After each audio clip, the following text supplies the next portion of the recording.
In today's video, I'm going to explain the simple reason why crypto is crashing right now and why I believe January 1st is the date when the crash could turn around. We're going to unpack the data. We're going to take a look at what is currently driving the market. And I'm also going to share with you some of the very key dates this week and unpack what is happening from a macro point of view, because there is a lot happening right now. And I do believe it is a pivotal period for crypto heading into Christmas, despite volatility being quite low. So without further ado, let's just get straight into the video and analyze Bitcoin here and what is happening with the market and what I think happens next. And of course, talk about that January 1st turning point, which I think is going to be a big one for markets. So just quickly, a bit of technical analysis on Bitcoin. We're essentially just bracketing in a range here. If you go into the daily chart, you can see we have formed a range between 80 and 93. I've been talking about this for the past couple of weeks on the channel. Pretty much nothing has changed. You have resistance being marked by the 94K resistance level here alongside the money noodle, which is coming down and capping price. We came up to that zone. We had a double local top, and now we have rejected off to technically make another higher low. It's more obvious on the 4-hourly chart. You can see that technically we are still making higher lows. So I think for Bitcoin, we are getting a bit of a relief now, but because we are making a series of lower highs, my bias suggests that we are probably going to come and tap this level here at the 84K zone. Of course, markets can do anything, but just based on technical analysis, this looks like a downtrend. It would be a sweep of liquidity at 84. You'd expect a reaction there, and depending on that reaction, we either target the 89K zone, or if it's a weak reaction, we'll have to monitor the reaction to the level. We could be targeting the 81K zone. But what you need to know from a higher time frame perspective is that 93.7K is the real level we need to clear. And I did speak about this about a week and a half ago, that until we get above this red box, don't get too excited yet, because that is a significant resistance zone. And until proven otherwise, resistance has been resistance. It's not just that cluster, it's also the VRVP point of control as well. It's also a major level of resistance in prior Bitcoin breakouts. So it is quite significant, and we do have to respect that that is a significant level until it is flipped. To the downside, this 81K level is also a significant zone as well of support. I don't think we are going to break below that just yet, especially with the setup that I want to talk about that kicks off on January 1st. I think that's going to hold us in good enough stead to potentially make that the local bottom for Bitcoin. However, you never know. We'll just have to take things day by day and week by week and assess it as the time comes. But I do think probabilistically this bottom is going to hold, which does allow us to look at potential long scenarios. In terms of getting long, obviously, you could look at a flip, as we discussed before. This 89K level as the temporary flip, and obviously the 95 to 96K zone as your more significant flip. In terms of downside, buy levels 84K and 80K are the two levels as well. I've still got a bullish bias heading into Q1, and we'll discuss exactly why that is the case. But before we get into that, I just want to pick a few winners for the Noti Gang. You guys, I didn't even call to action this in the last video, but you guys still were commenting Noti Gang on the show I did with Fabian, which we're doing every Friday, which is, I think, a really good way to end the week. As Steve says here, this is becoming the most informative crypto show on YouTube. You have to keep this going, Miles. Well, we are going to keep it going, Steve. We're going to take a little bit of a break over Christmas, and then we'll be back in the new year and make it even better, because I do think it's a really nice combo with Fabian and I's fundamentals and macro ideas. So really, really been enjoying it. But I'm going to pick a few winners here. So Denny, you can win $100. Karim, you said you never win anything. Well, today you won something. You just won $100. Halim, you can win $100. Hippie, you can win $100. I feel like you've won before, but anyway, people can win twice, so feel free to comment every single video. And Ninzo, I just scrolled down, you can win it as well. So all you need to do is email the giveaways email in the description below to claim your $100. We'll get some details from you to verify that you own the account, and that, of course, you have the notification bell on, so you get notified for these videos and you are a part of the Noti Gang. So we've already talked about Bitcoin price action. We've looked at the key levels. Essentially, we are just ranging. But the question is, why are we looking so weak? Now, I could rattle off all of the macro reasons. We have had a little bit of a sell-off across the broader tech indices over the past couple of days, which has put a bit of pressure on markets. Clearly, the downtrend was exacerbated by a lot of the DAT fears, a bit of unwinding that was happening on Bitcoin, the OG whales selling it, and just crypto-specific reasons, which have kept Bitcoin down and underperforming equities. But there is a phenomenon, which I do believe is capping price, at least locally, because a lot of the OG whales have sold. A lot of the DAT fears are now subsided in the market, but there's something else that is basically meaning Bitcoin refuses to break above this 94K zone. And even bigger than Bitcoin, a lot of altcoins are significantly down. Like if you do look at the weekly, you have some major alts continuing to bleed. Like even some of, the big ones that have been relatively stagnant the entire year, they're starting to bleed. Like, Cardano, HBAR, BitTensor, you have, Athena, Pump Fund. All of these assets are selling off.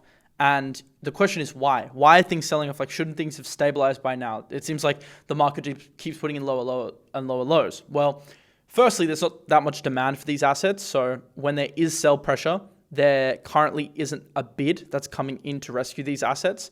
But then you have to ask yourself, why is there sell pressure? And I believe the reason there is extra sell pressure right now, which is suppressing markets, is this phenomenon here of tax loss harvesting. So as Flood points out, crypto is the only asset class that's down into the end of the year. We could see some absolutely vicious tax loss harvesting selling into the end of the year. So investors, right? If you have a portfolio and you need to offset some of your capital gains, what you can do is you can lock in some capital losses. So naturally, you're going to sell off the assets which are down. Because equities have been going up and up and up, naturally, that isn't a contender. Most equities, you're actually locking in capital gains if you sell before January 1st in the US. I mean, just look at how the NASDAQ has performed over the past year. It's been extremely strong. So it doesn't make sense to sell your equities if you are tax loss harvesting. Similarly, gold price has been going up. Doesn't make sense to sell that. Silver has been exploding. Doesn't make sense to sell that. But then you look at Bitcoin. Well, Bitcoin is actually down on the year now. If you look at its price on January 1st to its current level, it's down 15%. And many altcoins, if you look at Ethereum, especially if you start moving down the risk curve, like if you look at Solana on January 1st was sitting around 243. It's down 50%. Many other alts are in the same boat, down 50%. You can make some nice tax losses to offset your gains in other asset classes. And this is putting pressure not just on the liquid crypto market, but also the vehicles, the ETF vehicles, the DATs.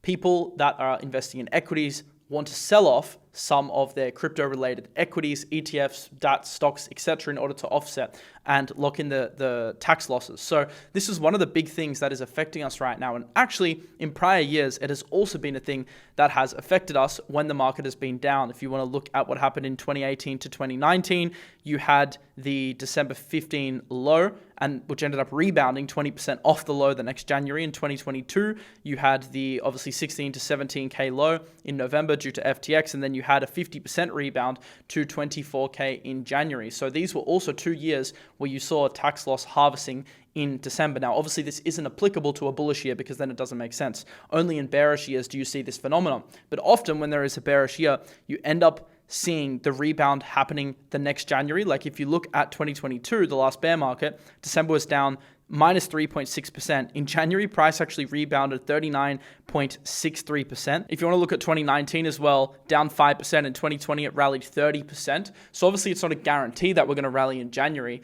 but it does explain A, why assets are dropping, specifically crypto versus other asset classes, and B, what could happen in January. There's also another misconception which I want to point out. Like everyone thinks December is supposed to be this really bullish month for crypto markets, but let's actually look at the data. A lot of people look at average returns, but average returns are obviously skewed by outliers. The best thing to do is look at the median return. The median return in December is actually the second worst of any crypto month at minus 3.38%. The only other month that's worse in terms of returns is August. So December is actually usually quite a weird period for crypto. And then conversely, January is one of the best months for crypto with a median return of 0.62%. Now, obviously, there are much stronger months. July is a stronger month. June is a stronger month. April is a stronger month, but there are many, many months which are much more negative than January historically. March, minus 2.3%. August, minus 7.5%. September, minus 3.1%. December, minus 3.38%. So December historically not that good, second worst month. January historically decent. A lot of this data is also being skewed by a pretty bad run from 2015 to 2019. If you look at price performance in January since 2020, we've only had one negative January. It's been green, green, red, green, green, green. That's a much better performance than December, which has been green, red, red, green, red, red. So just wanted to look at some of the data here and drill home the point that tax loss harvesting is one of the big reasons why you're seeing this sell-off, and January should, at least based on the historical data coming out of other harvesting events, be a more positive month for crypto. I like this tweet here from Monkey Phone because they detail the specifics around the dates in December. So I love this time of year when assets have been getting obliterated like alts in crypto. December 19th, triple witching day where firms across markets will rebalance their portfolios. Look for high volatility that weekend into Monday the 22nd. I do want to warn you guys that because the market is low liquidity right now, coupled with a lot of the rebalancing and selling, you could see some crazy wicks. So I wouldn't be super high on the leverage scale headed into January. But at the same time, downwards volatility could be an opportunity. So I do have stink bids set in case we get flushes to the downside. I think there could be some easy returns pivoting off the December lows into January.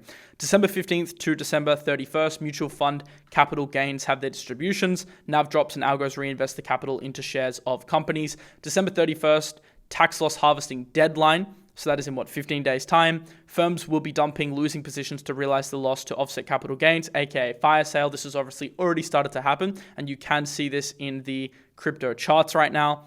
Those dates transition to crypto as well, now more than ever before. Most alts are down 90%. Perfect time for some speculation buys heading into the new year. Then momentum picks up and there is another full-blown frenzy. I don't know if it'll be a full-blown frenzy, but what I do know is that there are macro factors which are skewing in the positive favor of crypto. So I wanted to take a look at those things now. Oh, by the way, I also wanted to show you this tweet from Michael Burry. He said, this is a great time of year to find great companies being sold down too far as a result of window dressing and tax loss harvesting. Many managers do not like to show they have owned big losers at the end of the year. I, on the other hand, do not mind at all. And he goes to list a bunch of equities that he's in, but he makes a good point here that many funds don't want to show that they are holding big losers at the end of the year. So it's easy for them to just cut the positions. And if they want to rebuy, they can rebuy in the next year. And, then they can carry those losses over. So that is basically what's happening right now. But I don't think that rebuying is going to cause, a frenzy of sorts. I think there are other factors which skew in the positive favor for risk assets in general heading into 2026. And I just wanted to recap a few of them. Obviously, in the video with Fabio, we went into these ad nauseum, but I just want to point out the main ones right now that are currently affecting markets. The first thing is we've had extremely tight liquidity conditions over the past couple of months on Bitcoin. Obviously, the US government shutdown exacerbated that. We are now finally seeing the Federal Reserve starting to inject liquidity back into the economy. So they just injected, and this was today, $5.2 billion into the US banking system through overnight repos. It actually makes it the sixth largest liquidity injection since 2020 and surpassed liquidity levels seen at the peak of the dot-com bubble. And you can see this on the Treasury General Account weekly change. So the account has dropped $78 billion over the last week, which is the largest liquidity injection since June. Now, the way these things work is, obviously they're not buying risk assets. So the downstream effects is more liquidity in the economy should end up flowing into risk, but this takes weeks or months to be baked in. So remember, markets are on a lag. So right now we are still seeing the lag effect of the Treasury General Account not spending and them not supporting through repo facilities from the July to November period. So we are still basically experiencing the detrimental effects of the lack of liquidity in the system from back then. This has changed now, and you'll probably see that lag effect kicking into gear. Like even if you want to look at what happened earlier in the year, like in May, June, and July, you had similar spending from the Treasury General Account. Then we rallied in August, September. So even though it started to swing the other way, the rally, obviously a lot of it was being driven by like the that narrative, but the rally was also due to the fact that liquidity was starting to flow into risk from this period here. So it's always on a bit of a lag. I want you to keep that in mind.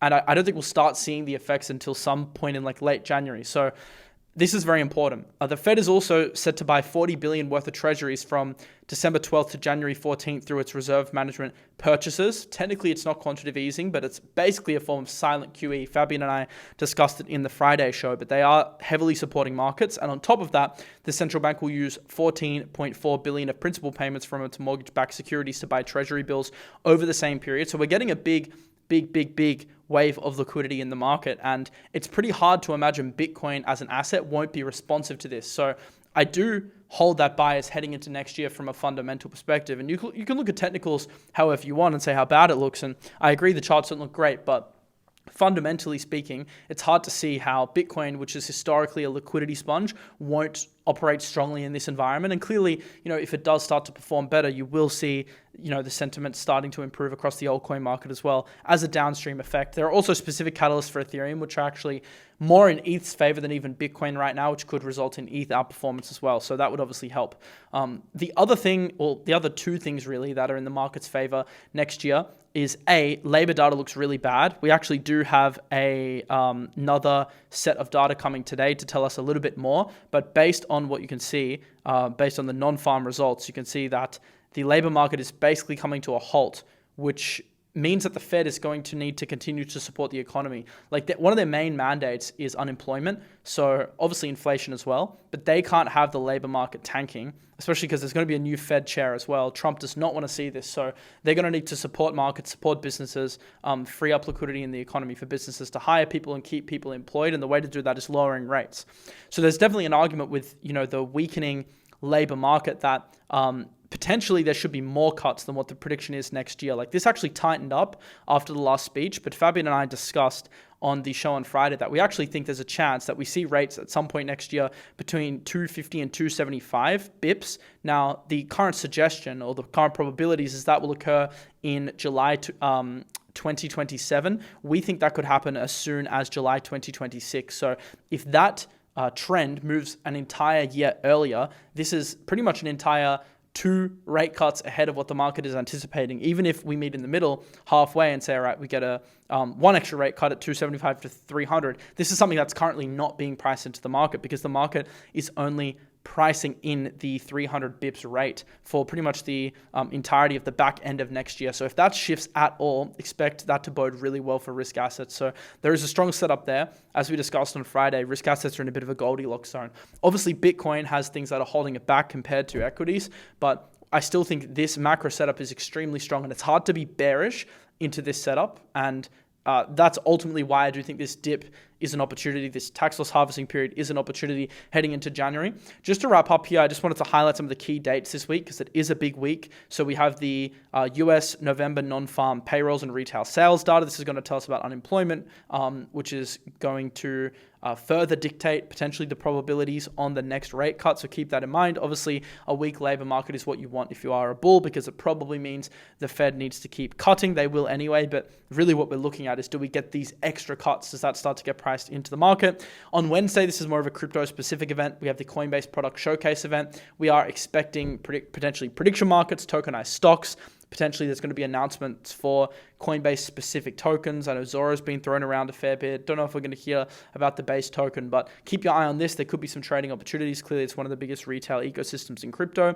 2 more things. On Thursday, we have the CPI inflation reading. A cooler than expected reading below 3% would be good for markets. If you get something too far above that, it could be bad for markets because it indicates inflation is climbing again, and that's going to make it a bit harder to cut rates. So a cool inflation reading would be the best thing for markets. And then on Friday, it's slightly lower priority, but still something to note. We have the Bank of Japan rate decision. Obviously, there's been a lot of talk about what's happening there with the carry trade, and then you also have UK economic data as well. So these are the main dates to look out for this week. Feel free, I'll just move my face for a second, to screenshot the video right now if you want to save these and have a little bit of a gauger throughout the week on what's happening. And of course, I'll keep you updated if there is anything major. And that wraps up the video. So hope you enjoyed. I will see you in the next one. Remember to comment if you are a part of the Noti gang and have notifications turned on for the next video. Have a lovely rest of your day. Peace out.